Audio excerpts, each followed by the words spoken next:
السلام عليكم، ان شاء الله تكونوا بخير وعلى خير، ان شاء الله تكونوا بالف صحه ولا هنا، ان شاء الله تكونوا ديما هانيين ديما لاباس. اليوم راح نديرو تحليه خفيفه وسريعه وسهله. انا عندي هنا 2 كيسان تاع الحليب. قصت الحليب بهذا الكاس، انت كيلي اي كاس اللي عندك. هذا هاوليك شوفوا الحليب. ندير له 2 مغارف تاع قهوه.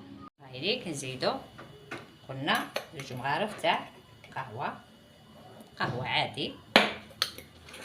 ندير لها شويه تاع لافاني هكذا.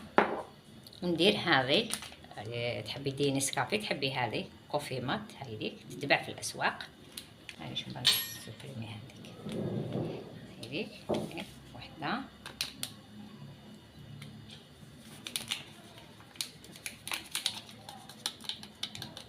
نزيدو السكر، ديرو 3 ملاعق 5 ملاعق حتى 6 تاع السكر، باسكو القهوه مور. هذيك نديرو 5 حتى 6 ملاعق تاع السكر.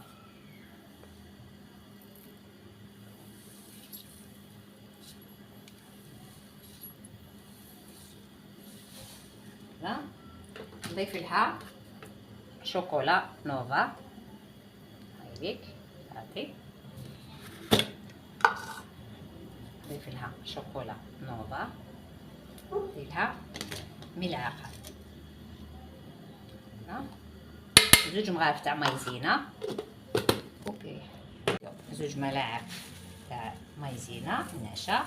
نحرك بارد في بارد ونحطها فوق النار حتى تتقلي الكريمه. هايليك ندير البسكوي داخل ليفيرين، اي نوع بسكوي.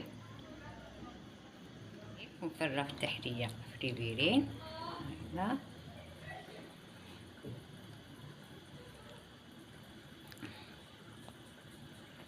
هنا درت نص كاس تاع كريمه شونتي وربع ماء ومغرفه صغيره تاع قهوه، وطلعيها مليح بالباتور.